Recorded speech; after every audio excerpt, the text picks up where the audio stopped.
చాలా మంది కొన్ని డౌట్స్ అడుగుతూ ఉంటారు నన్ను.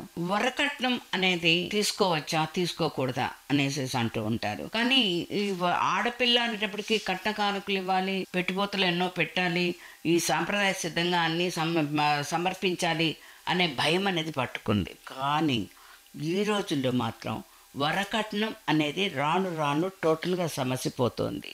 పాత రోజుల్లో అయితే మా వాళ్ళు ఇంత కట్టం ఇచ్చారు, వీళ్ళు ఇంత కట్టం ఇచ్చారు, 7 వారాల నగలు పెట్టారు అనేసి చాలా గొప్పలుగా చెప్పుకునేవాళ్ళు. అది పెళ్ళిళ్ళలో కూడా ప్రదర్శించేవాళ్ళు. ఇంత ఇచ్చారు మా వాళ్ళు, ఇన్నేసి రకాలుగా పెట్టారు నగలు నాణ్యాలు అనేసి. కానీ ఈ రోజుల్లో అలా కాదు. పద్ధతి చూస్తున్నారు, భావాలు చూస్తున్నారు, వాళ్ళ వ్యూస్ ఏంటి, వాళ్ళ ఫ్యూచర్ ప్లాన్స్ ఏంటి, ఆ చదువుకున్నారా లేదా, ఇవన్నీ కూడా గమనిస్తున్నారు. దీనివల్ల ఏంటంటే మనకి వాళ్ళ కట్ల కానుకలతో ఎవరు డబ్బు కోసం కక్కుర్తిపడి కట్నాల కోసం ఆశపడే వాళ్ళు అనేది చాలా తక్కువ ఉన్నారు, సమసిపోతున్నారు కూడా.